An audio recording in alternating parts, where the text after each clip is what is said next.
Bonjour, Eliette Egert, conseillère en patrimoine du groupe LA Investissement. Aujourd'hui, je vais vous présenter les dispositifs LMNP et LMP. Ce sont les acronymes de la location meublée non professionnelle et la location meublée professionnelle. Tout d'abord, je tenais à me présenter rapidement, puisqu'après avoir, entre mon expérience bancaire et mes activités au sein de cabinets en gestion de patrimoine ou en tant qu'indépendante, j'ai plus de 18 années d'expérience dans le domaine fiscal et patrimonial. Et c'est pour ça que j'ai créé mon cabinet, afin de pouvoir vous proposer en toute liberté et impartialité et vous accompagner pour optimiser votre vie patrimoniale, dans un but de réduire ses impôts, mais également d'augmenter son patrimoine. Alors, le dispositif de la location meublée non professionnelle et location meublée professionnelle, par la suite je dirais LMNP et LMP, c'est vachement plus court, donc c'est de la location meublée. C'est un dispositif qui existe depuis très longtemps et de nombreux investisseurs vont rechercher cette typologie de biens, puisque ça peut permettre d'avoir une meilleure rentabilité locative, mais surtout, selon le statut que l'on va avoir, ça permet d'avoir une exonération sur les revenus locatifs encaissés ou éventuellement également de la TVA, mais également de l'impôt sur la fortune. Je vous expliquerai plus en détail. Le statut de loueur meublé, c'est un statut qui est très très vieux puisqu'il date de Napoléon. La dernière modification qui a pu être effectuée, enfin la plus grosse modification qui a été effectuée, date de 1949, excusez-moi, je veux dire à chaque fois 89, et pour permettre une optimisation fiscale, puisqu'on peut être soit sous un régime BIC quand on est en location meublée professionnelle, ou soit un statut un peu hybride entre le régime des particuliers et des sociétés quand on est en statut de LMNP. Je reviendrai un petit peu plus tard là-dessus. Et effectivement, on dit que c'est une loi faite par les ministres, pour les ministres, donc vous pensez bien qu'elle doit être intéressante s'ils ne l'ont pas bougée depuis si longtemps. Les avantages fiscaux de la location meublée, ça va être tout d'abord des déductions des charges que vous pouvez quand vous êtes au régime réel d'imposition en location meublée. Donc toutes les charges locatives classiques peuvent être déduites des revenus que vous avez encaissés. Vous avez plusieurs possibilités de déclaration, puisqu'on peut être soit en location meublée non professionnelle, soit être au réel, et donc bénéficier du statut d'amortissement comptable, comme dans votre entreprise. Votre entreprise achète un ordinateur, du matériel, il va l'amortir comptablement. Sauf que là, on va amortir comptablement le mobilier et l'immobilier, et ça va neutraliser les loyers qu'on va avoir en face. Après, on peut être au micro-BIC, qui va donc bénéfices industriels et commerciaux, qui va vous permettre d'avoir un abattement de 50% de vos revenus encaissés. Donc là, c'est quand on n'a plus d'amortissement à effectuer. On peut être au micro-BIC option tourisme. Là, on a un abattement de 75%, mais là, c'est encore une autre spécificité, puisqu'il faut avoir la validation que le bien soit bien classifié en tourisme par la commune. Et on peut être sur l'impôt sur les sociétés quand on est au régime de la location meublée professionnelle, ce qui peut être très intéressant selon le cas par rapport à la tranche marginale d'imposition sur laquelle on va se trouver. On peut avoir une exonération des plus-values selon le régime fiscal qui va être appliqué, mais il y a plusieurs points à prendre en compte, donc je vais rester quand même très large sur ce point-là. Le statut de la location meublée professionnelle, donc le LMP, permet de ne pas être soumis à l'impôt sur la fortune immobilière, puisque c'est une entreprise pure et dure.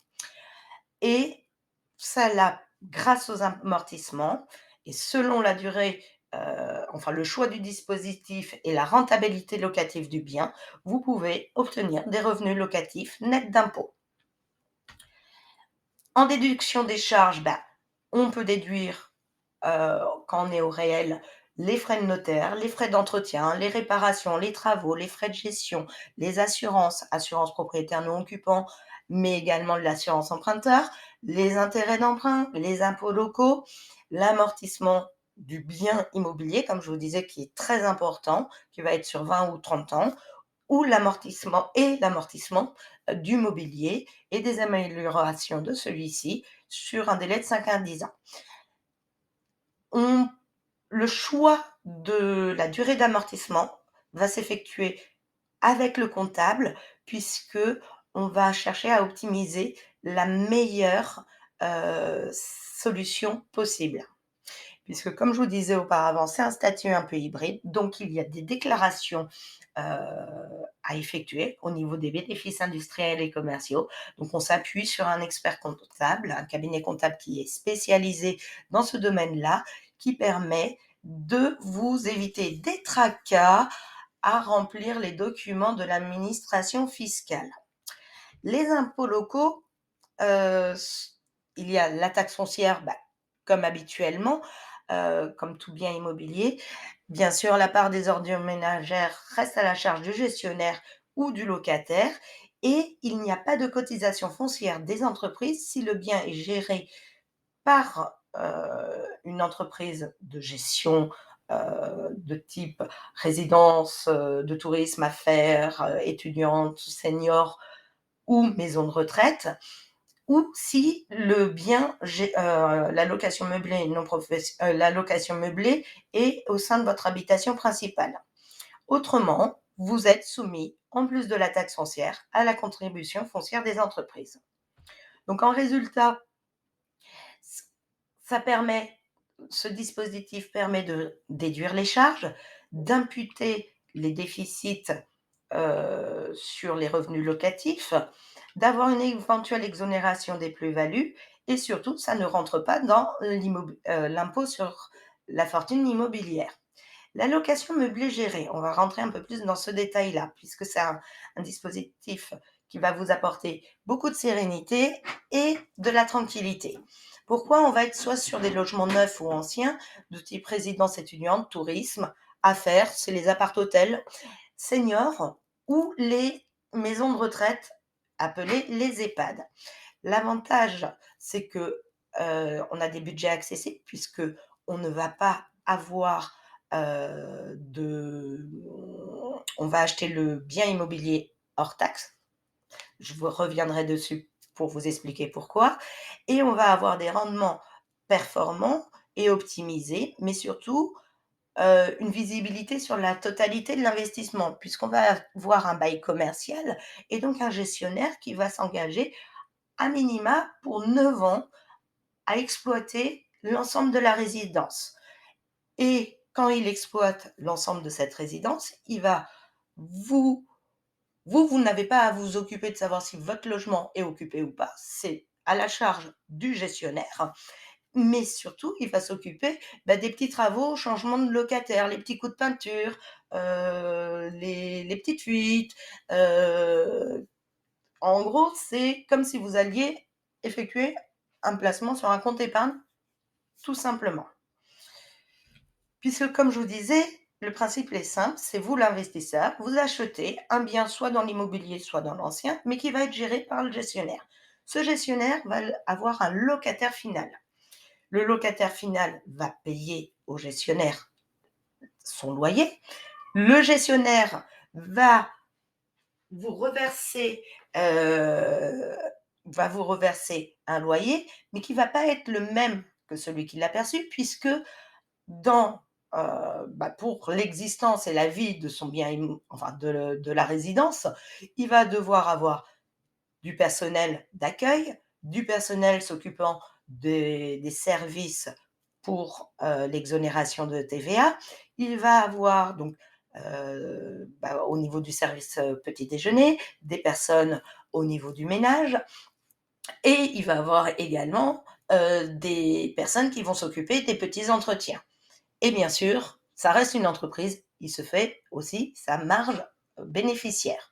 Donc certes, vous n'allez pas percevoir le même montant de loyer que lui va recevoir, mais je prends l'exemple toujours des résidences de tourisme, parce que c'est vrai que l'été, quand on va en résidence de tourisme, la semaine à 1 000 €, voire 1 200 €, on se dit, il gagne beaucoup d'argent, le gestionnaire. Mais pourquoi il me reverse moins? Parce qu'il va vous lisser les loyers sur l'année et qu'effectivement, dans la résidence de tourisme en été, il va louer plus cher ses semaines. Mais pour remplir sa résidence et pour qu'elle vive le reste de l'année, il va faire des courts séjours en automne, en hiver, au printemps. Et donc, selon des courts séjours ou des semaines aussi, pendant les périodes de vacances scolaires ou d'autres personnes qui viennent en dehors des vacances scolaires, mais c'est des périodes moins attractives, donc il va louer moins cher. Et donc vous allez avoir un loyer qui va vous être reversé, mais qui va être lissé sur l'ensemble de la rentabilité du gestionnaire.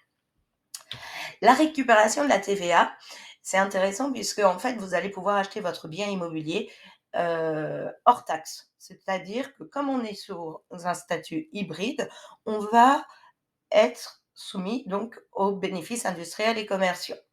Donc, on peut être exonéré de TVA si le gestionnaire propose 3 des 4 services obligatoires dans le code des impôts, soit le petit déjeuner, l'entretien quotidien des locaux, la réception ou la blanchisserie.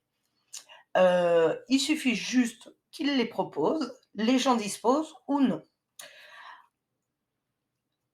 Par contre, pour que cet avantage de la TVA est acquis seulement au bout de 20 ans.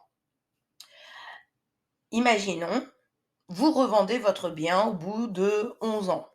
Vous vous dites, mince, il va falloir que je repaye la TVA. Non, le reliquat de TVA non payé. Non, pas forcément, puisque vous allez le revendre à quelqu'un qui va bénéficier de nouveau de l'amortissement comptable et va rester avec le gestionnaire et donc pourra toujours bénéficier de cette exonération de TVA. Puisque l'avantage de l'amortissement n'est pas lié au bien immobilier, mais est lié au propriétaire. C'est pour ça qu'on a un marché secondaire très important. Je vous ai expliqué en préambule, au tout début, qu'il y a une différence entre le statut LMNP et LMP, puisque les deux statuts permettent de faire de la location gérée. Ce qui va changer, ça va être les conditions de ressources des loyers, du montant des loyers que vous allez percevoir. Si vous avez plus de 23 000 € de revenus locatifs sous le régime de la location meublée et que ça représente plus de 50% de vos revenus salariés, retraite, vos revenus d'activité professionnelle, vous serez forcément dans le statut de la location meublée professionnelle, avec 3 régimes possibles: l'impôt sur le revenu, l'impôt sur les sociétés ou être en micro-entreprise. Sachant qu'il y a un point qui n'est pas encore très, très clair par rapport à la location meublée professionnelle. Non, auparavant, vous n'étiez pas soumis aux cotisations de l'URSSAF, maintenant ce qui s'appelle le SSI, Sécurité sociale des indépendants. Mais il y a un flou un petit peu artistique pour savoir si vous êtes, au niveau juridique, il y a encore un flou pour savoir si vous allez devoir effectuer ces cotisations. On va dire que quand même, dans 80% des cas, les gens restent en location meublée non professionnelle. Pourquoi? Parce que les revenus, il faut savoir que les revenus locatifs doivent être inférieurs ou égaux à 23 000 €. Donc là-dessus, on reste. Mais ils doivent représenter moins de 50% de votre activité professionnelle, de vos revenus d'activité professionnelle. Imaginons, vous avez 40 000 € de revenus locatifs en résidence gérée, mais qu'en face, vous gagnez 100 000 €, vous pouvez rester sous le régime de la location meublée non professionnelle. Donc, on a 2 possibilités de statut, le micro-BIC, donc l'abattement de 50% ou de 75%, ou le réel simplifié qui permet l'amortissement comptable du bien immobilier et vous permet de générer des revenus nets d'impôts. Donc, les plus pour le statut LMNP ou LMP géré, c'est de rémunérer de façon plus importante vos liquidités que sur un placement financier, puisqu'on est à peu près, alors 2,9 net d'impôts, c'est vraiment très bas. On est plutôt dans une moyenne entre 3,5 et 5 net d'impôts, voire plutôt on tend vers les 4. Et ça vous permet également de vous constituer un patrimoine qui est financé soit par les loyers et qui ne seront pas imposables, mais également, si on effectue avec un financement, ça sera les loyers plus le crédit. Ça vous permet d'obtenir d'obtenir des revenus, d'anticiper. Si on effectue un achat avec un crédit, ça permet d'anticiper l'éventualité de baisse de revenus pour la retraite ou une diminution de son activité ou d'avoir des revenus complémentaires parce que les enfants font des études ou que vous souhaitez avoir des revenus complémentaires tout simplement pour vivre plus tranquillement. Vous n'avez pas de souci de gestion puisque vous n'avez qu'un seul locataire, c'est le gestionnaire et c'est défini par le bail commercial. La résidence apporte des services, 3 des 4 services hôteliers sont proposés. Dans ce cas-là, la TVA est récupérable. Et effectivement, ça vous apporte une tranquillité puisque que le logement soit occupé ou non, vous percevez votre loyer. Donc mes conseils et ma démarche. Donc mes conseils, ça va être, comme tout investissement immobilier, c'est l'emplacement. L'emplacement du bien immobilier et de savoir si le prix est cohérent par rapport à la qualité du bien, de son emplacement, et s'il y a des travaux qui sont prévus pour l'ancien. Autre point qui est très important, c'est la solidité financière du gestionnaire et sa qualité en soi de bon gestionnaire, puisqu'il faut qu'il permette d'assurer un bon fonctionnement pour qu'il ait un bon taux d'occupation, et donc un remplissage, pour que la résidence soit viable tout le long du projet. Et bien sûr, la cohérence du lieu et le type d'exploitation, parce qu'effectivement, une résidence étudiante en bas des pistes, on va dire en pleine montagne, c'est pas forcément ce qu'il y a de plus cohérent. Donc, il faut regarder, là je pars dans un cas extrême, mais il faut regarder vraiment cette cohérence.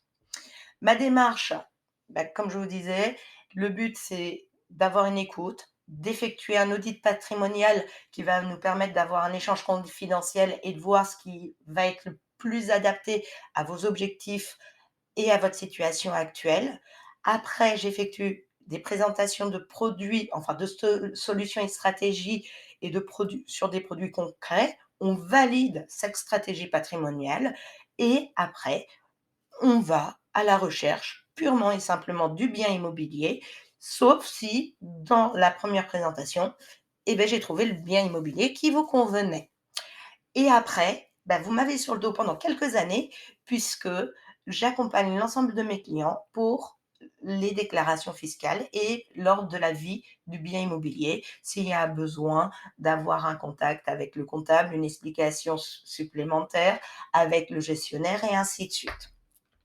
Donc en conclusion, pour bien réussir son investissement, il faut être accompagné d'un professionnel, que ce soit moi ou quelqu'un d'autre, mais quelqu'un qui vous guide, excusez-moi, en toute transparence pour optimiser au maximum votre acquisition et que ça soit le plus serein possible pour vous.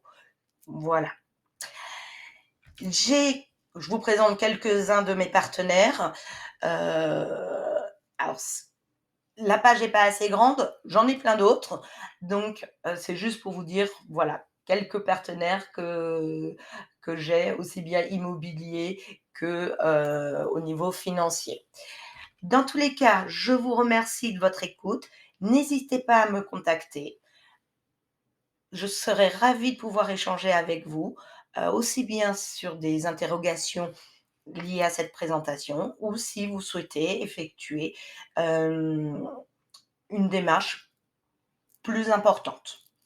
C'est-à-dire effectuer un échange plus long avec un audit patrimonial, un bilan, on va dire et qu'on puisse échanger sur un accompagnement éventuel, sachant que ma démarche est gratuite. Je vous souhaite une très bonne journée et à très bientôt. Au revoir.